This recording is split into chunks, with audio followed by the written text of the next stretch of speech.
Welcome to Business at the Speed of Coffee, the business show about business, by business, for business.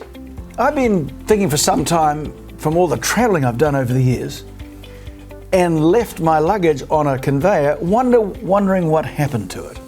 Where does it go? How does it get handled? And what is the miracle that ensures that it comes out the other end at my destination? Well, over the decades, there's been one company in New Zealand that's ensuring that your luggage gets to where it has to go when you're there. The company's called Glidepath, and the guy that started it is now Knight of the Realm, Sir Ken Stevens. And I've got Sir Ken with me today. Now, over a cup of coffee recently, we were talking about business in general, and it turns out that Ken has been a major force in exporting for New Zealand for over 30 or 40 years. But anyway, it wasn't always luggage handling business. So where did it start for you, Sir Ken? And welcome to the show, by the way. Well, thank you. Thank you, Kim. Well, it started for me back in 1972 when I bought a small company, and I was being made redundant at my previous employment. It was a Wellington company, and he got called in by his bank, so I had to look around for something else to do for myself.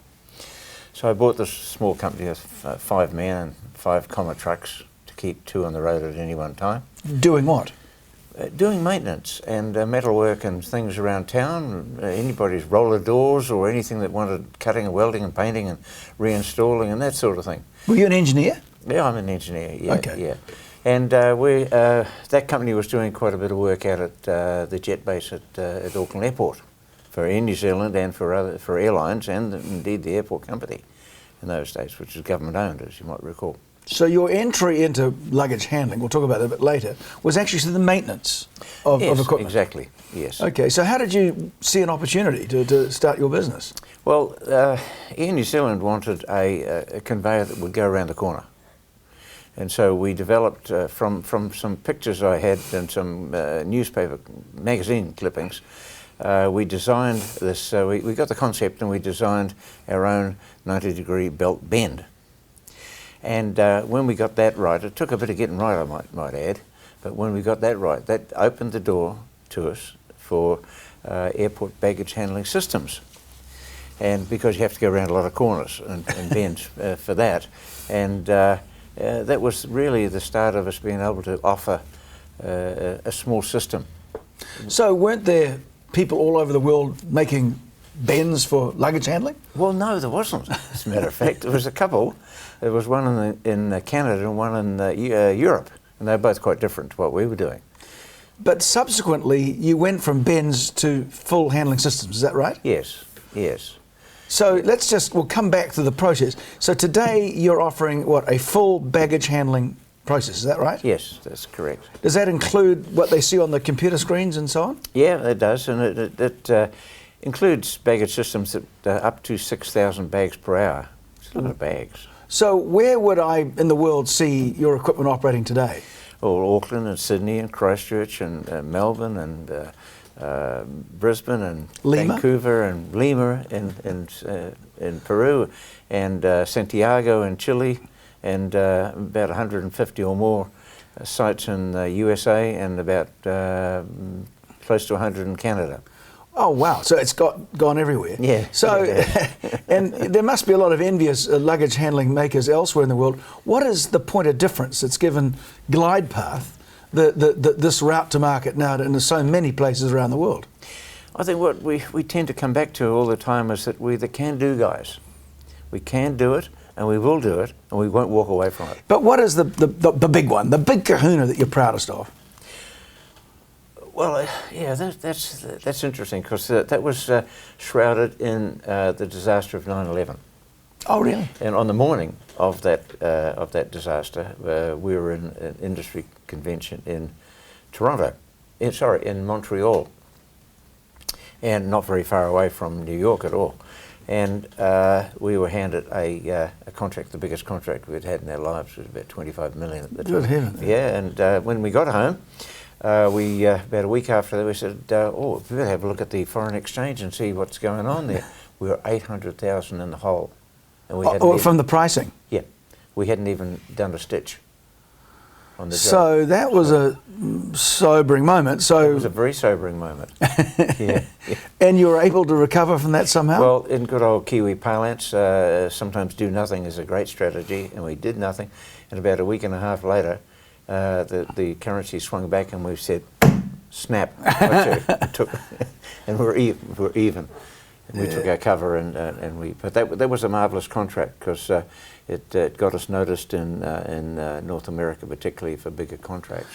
Which brings me perhaps to the sort of next question: is if you often what happens when you sort of little New Zealand shows up in Montreal, overwhelmed by, is that an issue for you? Have you felt it? Oh, it has been. It has been. I remember one buyer saying to me once, he says, "You're from New Zealand and you make this equipment, you say, and I see your track record on here. That's impressive. But if you were selling milk biscuit, I could understand that you would be really good on that. But really?"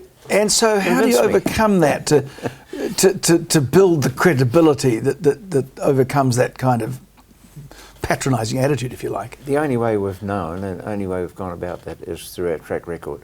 Okay. We keep our track record. So call this guy and see what he says. Yeah. Yeah, and here's what we've done. And yeah, that's right. And on there we have on the track record we have just a little who it is and what it was and roughly what the project was, and there's the guy's phone number. For our viewers, if they're curious, and there's a lot of business travellers that are watching the show, when you check your luggage in, what happens to it?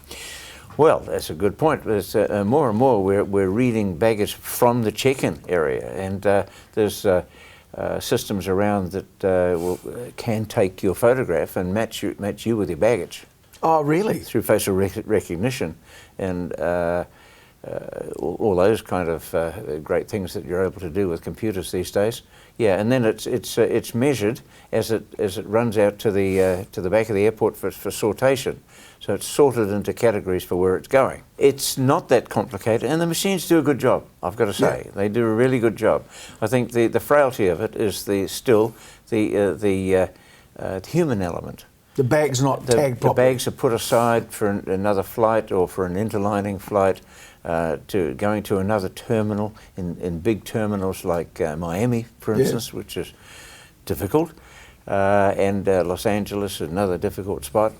But the further the baggage's got to travel on the air side around to the next flight, if it's from one side of, say, World Way in Los Angeles to the other, it takes a little while. Okay, so they haven't got enough time, it misses the plane. Yeah. Have all the international terrorism issues caused you particular challenges and now that there's such high levels of security required? Yes, they have, and I must add that they've been great drivers for our business. On the other hand, which is, I guess it's a benefit that we're being bestowed in this era. We want to keep travel safe for the millions, and we do so. At the beginning, you said, well, I mean, I think it was almost obvious that the difference with your business was attitude, and that has to be with the people that work for you. That's right. So that's a differentiator, one presumes. Yes. How do you keep that going in a business you're in a long way away from many of your markets? Oh, you keep that going with humility and a bit of joviality. Team building, particularly team building and that sort of thing, and being able to find some enjoyment in everyday life and business. Okay, so you've got a team of how big a team working? 300 total. Oh, so it's no longer just a small family business. No. And which I presume is still your business today. Yes, it is. And that energy has obviously come from you. Do you travel a lot yourself? Yes. Okay. Yes, I do. Yeah, I travel monthly at least. And so how do you build your business internationally? Do you have salesmen or are you reps or agents? Yep, like everybody else, we have salesmen. Okay. We have sales, and most of our people are sales engineers because they've got to be able to talk the lingo and talk the modern, talk up the modern facilities and schemes and systems that we do have now, because the systems are quite complicated. I'm obliged to ask you, is it, you've been in business for a long time, where's the money made? Is it made in the maintenance, or is it made in selling the equipment in the first place, or is it in the software legacy income? It's made, well, we set out to make it within the project, within the contract. Okay. And then we go on We want to service and maintain our own equipment, so we fight hard to get that. And also a further part of our business is package handling. Oh, of course, with the internet, there's all this. Well, it's huge. I mean, mail's fallen away, but parcel handling is Amazon. Huge. Yeah, with the Amazon era. So this has been an incredible journey for you. I mean, from 1972 on. So, that's when I started work. We're showing our age, Ken. But so now, I mean, you can look back, I guess, with a great sense of satisfaction. You spent a life in exporting. I think we first met each other nearly 30 years ago, so I know what we've been up to. But you're not going to continue working the way you have forever. What are your plans in the medium term? No, well, I announced to staff and to the industry that I wanted to retire in a year, and that's I gave that notice to them in June. So by next June, I hope to be doing more fishing. Okay, retirement means golfing, fishing, and talking on my television show. But does that also mean moving away from the business? Yes. It does. So that means some lucky person might have a chance to actually take over. Yes. And you don't have to answer this if you don't feel comfortable with it. What sort of persons or business would be most likely for Glidepath to end up? Would it be an engineering concern or another competitor perhaps? There's people that are interested in trade buyers, and some of the private equity companies are interested in it.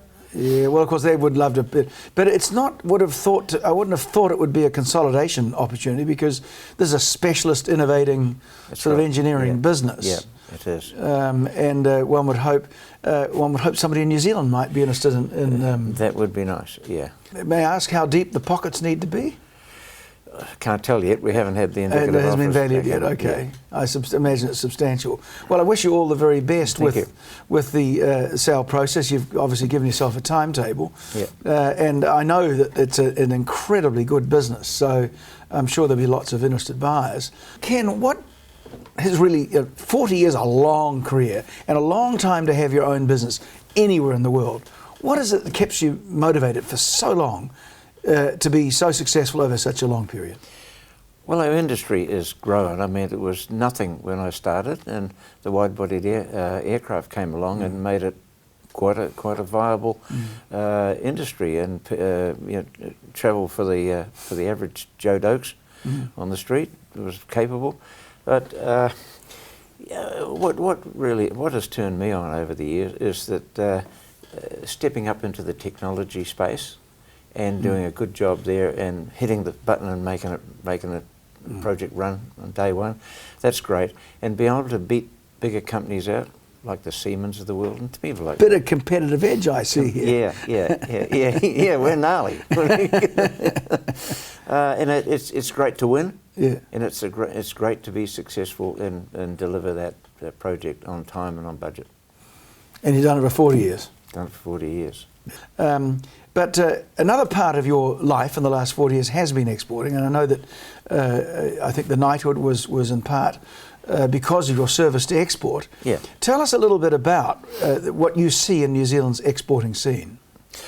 Well, I see an awful lot. I was just looking over the TIN 100 group of companies. There's more than 100 that Greg Shanahan promotes, and there's an awful lot of companies that I hadn't even caught up with, which are exporting technology and stuff. Technology overseas, and I mean, there's some great things coming out of New Zealand these days, and we're holding our technology heads up high, and we're being noticed on the offshore scene. Well, I mean, my observation, the real change that I've seen from when we started out, we were busy shipping things, boxes of stuff. Now, of course, a lot of the value is in pictures and in ideas, which of course doesn't require a lot of freight, and they don't get caught up in trade wars, which is I think to our advantage. And I think that makes me very optimistic about our export future. But it does require us to look a little bit differently about what exporting does. really is. It does. And the people look a bit different from what we're used to. Yeah, our software people look different to us in the business these days. Yeah, and they go about things in, I think, quite an interesting way. I mean, that's hence the name of our show, Business at the Speed of Coffee, because a lot of the business is conducted in coffee shops. And I see people sitting on the train with their computers doing business, which is all new. But just going back to your service to export, what were some of the highlights in your years in helping exporters? Well, my penchant, if you like, for exporting has been to, I get a lot of pleasure out of helping young folk break into export and do well. Mm-hmm. And there's nothing delights me more if we bring in a new young lad who maybe he's done his time in engineering in terms of apprenticeship, or maybe he's got a degree and he comes out of the university and joins us, and they're absolutely raw recruits at that point. I see him in a couple of years later, and he's been on a couple of projects overseas for a good while, and he's commissioned systems offshore, and he's made things run and perform as per the contract specifications, and the kid's just grown up out of all recognition, and they're just a magnificent asset to us now. Seeing personal growth through... Absolutely. Yeah, well, I mean, it's also, I mean, I know you've mentored other people in other businesses, I have, and it's tremendously rewarding to see them doing well and making some progress in a world that's not actually that easy. I mean, it's tough out there. It's tough. Have you noticed in your travels in recent times the tensions that have come about from the trade wars and so on? Yeah, that's mainly in the primary area of our exporting, I think, very much. I mean, the area that I've been involved in is the technology area and manufactured exports and things like that, which have its own difficulties, but they're not insurmountable. And so, in a way, we're best telling our younger exporters, just ignore what they're reading in the newspaper and just get out there and do it. Get out there and do it. That's right. Yeah. If you were giving some starting out exporter some advice, what were the three things that you'd suggest? Well, I would say latch yourself onto somebody who's already doing it, who's already in a company that needs good young people. Yeah. For instance, find yourself a niche in that company, work hard, put the runs on the board, and look to better yourself. In other words, good attitude, work hard, and invest in your own personal development. Yeah, you might have to take a bit of a re-education from time to time to lift yourself up into another level. That's fine. Most decent companies would help you do that too. Yeah. And I guess at Glidepath, you're like all the good companies, you hire for attitude rather than aptitude? Yes. Yeah, it's a big thing. Oh yeah, they've got to fit in. You know, most recently we've seen that the technical institutes having terrible problems here in New Zealand, which is crazy really given the skills shortage. Do you think the recent announcements by the Minister of Education of having the super agency, is that going to work? I mean, because you've been a great proponent for training and apprenticeships. Yes, indeed. I mean, if it's well thought out, it might have a chance of working. But I mean, gee, you look at the super city that we're sitting in right now, and you have to wonder a little bit, don't you? Well, one is about central bureaucracies. Yeah. I mean, certainly something had to happen, seeing the failure of the technical institutes. I think partly to blame is the way we give kids vocational advice. Yeah. And what I'm hearing you saying was latch on to something and then get trained in it. That sounds to me like vocational on-the-job learning, doesn't it? Yeah, it does. Yeah.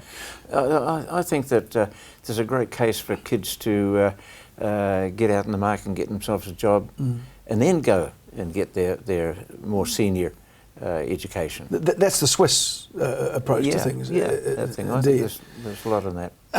But let's talk about some guys who are starting, or girls who've got businesses and they've sort of got into business. They all complain to me about access to capital. Yep. Where did you get your capital from? Because I'm sure as Beans you weren't as well to do in 1972 as you are today. No, I had to mortgage the house to do it. Oh, really? Okay, the usual story. Yeah, and of course along the way, several times when we got a bit short and payroll come around, I think I ended up selling my wife's car 3 times. No kidding. I forgot that time. Yeah, okay. People forget that. You know, they see you doing well today, and it wasn't always like that. Yeah. That you actually sold the wife's car. I mean, that's mind you. I've heard a lot of young people say, well, you know, so and so, Ken, mortgage his house for his business. Well, he had a house. And I think that is an issue today for a lot of young people that say they can't well, get hold of houses. built the first house I had myself, labour only. I did, which was a good thing. But then again, houses weren't so expensive those days. You know, the export community now. I mean, it's a much more impressive community than when we were younger. Yeah, it is. Can you describe for our viewers what Export New Zealand looks like? Because I know you've been a big mover in that, and I think I guess you're the patron saint of it today. What does Export New Zealand look like today if you go up and down the country? Well, Export New Zealand it's a membership organisation, of course, and it's spread right through the country in various centres. We have a full-time EDA in Catherine Beard, located in Wellington, and we have factions, committees right through the country in Auckland and Bay of Plenty, Christchurch, all very, very good people, all devoted to the same as I am, growing exports. And I think it's what exporting looks like today is like it's always been, that exporters need to be seen to be helping other exporters, and that's what we stand for at Export New Zealand. Well, I mean, some people think, well, what's the point of Export New Zealand when we've got NZ Trade and Enterprises? Yeah. Can you help explain for our viewers the difference between the two organisations? Yeah, well, of course, the government, New Zealand Trade and Enterprise, they do a fine job, but they're mainly, in my opinion, focused on overseas earnings. Yes. And that sort of thing, and so are we, of course. And bringing investment into New Zealand as well. Yeah. And exporter preparedness, and so we're doing that. But it's an Export New Zealand is an exporters club where exporters can get around the table at various functions. Or you could go to one every week if you wanted to, and just chat about exporting, or pick up the phone and talk to people that you've met at the various functions at Export New Zealand, and just get the bully on something that you want a little bit of advice on. And it's so Export New Zealand, pick up the phone, somebody friendly face will talk to you. So if you're an exporter that's not an Export New Zealand, take the number off the screen that we've got, you'll see there, and a phone will be answered, and there'll be some, or look up, I guess it's exportnewzealand.co.nz if you probably find it easy enough. And you'll get some real-time help from experienced exporters. There's also a mentoring system in there, isn't there? There is a mentoring system, and I'm also a trustee of New Zealand Business Mentors as well. Okay. But within Export New Zealand, Auckland, sub-tribe, if you like, they have a very, very good mentoring system there. So people will come out into your company and help you, show you the ropes. They might even help you find customers if you get the right mentor. Yeah. And that's got a lot of formality compared with how we've done it in the past, and that's working well. Also, I mean, you and I have been involved with the Export Awards for many years. Tell us what you've seen there. Oh, look, beyond doubt, I've seen sophistication in exporting coming through.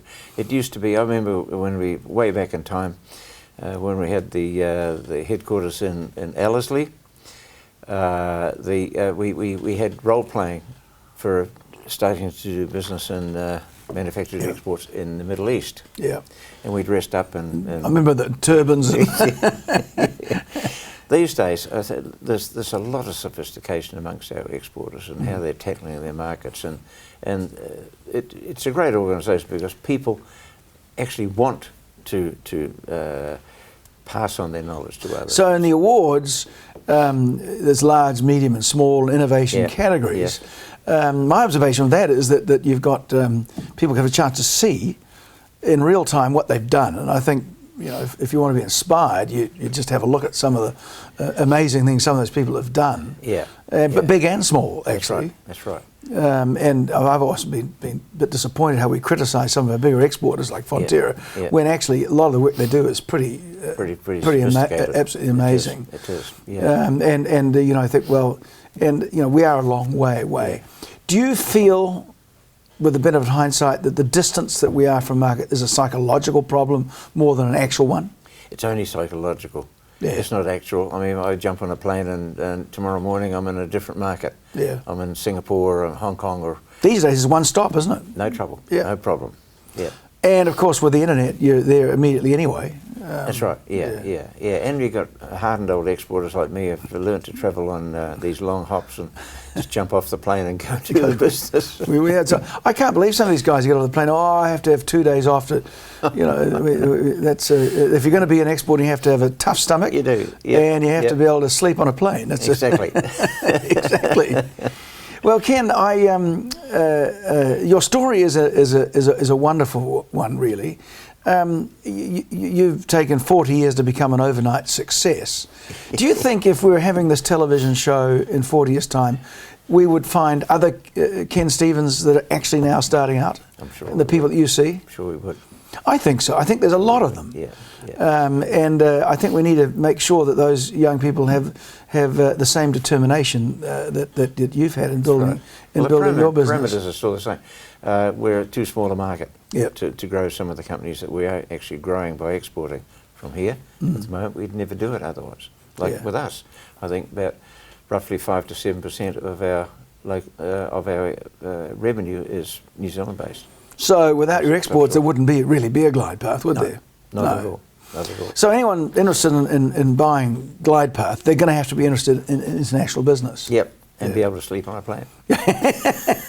Indeed.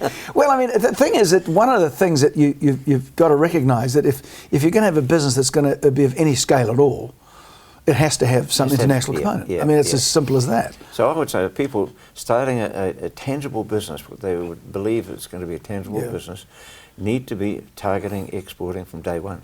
Yeah. The only really big businesses in New Zealand are the monopolies, basically. The big energy companies and so on, the airports and stuff like that. But for a guy starting a business, it's going to have something to do internationally. Yeah. So you have to be prepared to travel. Yeah. I haven't asked you about diversity, which is a very fashionable thing to talk about. In your business, if I looked around, what does it look like today? Do you have any foreigners or Asians or anyone working for you? Well, I think we've got 23 nationalities. 23? Yeah. Whereas we used to be all just homegrown Kiwis. And I'll bet they all work happily together. Yeah, they do. Yeah. They do. Yep. Yeah, well, I would say, there's been all this anti-talk about immigration, but I'd say businesses have been wonderfully enriched by the we couldn't have done it without immigration. We couldn't have. Simple as that. Yeah. And today, are you still finding skill shortages? Yes, it's always difficult. Is it? And that's why we have to, part of our manufacturing, we've had to hive off overseas to get costs down. Is that right? To remain competitive. So you're still hiring in New Zealand and you're hiring offshore? Yeah, we are. Well, that's very much to your credit, of course, and I think a growing business. So Ken, you've made an enormous contribution to New Zealand's business. I know the exporting community are forever grateful. I'm sure the government's grateful, or they wouldn't have knighted you for all your wonderful work that you've done. We wish you all the very best as you move into the next stage of your life. I'd be very surprised if you don't have a quick and satisfactory sale of your business. I hope that it does stay in New Zealand hands. For everyone's sake, I think it's, but who knows what will happen there. And I want to thank you for being on Business at the Speed of Coffee. Sir Ken Stevens. Thank you, Ken.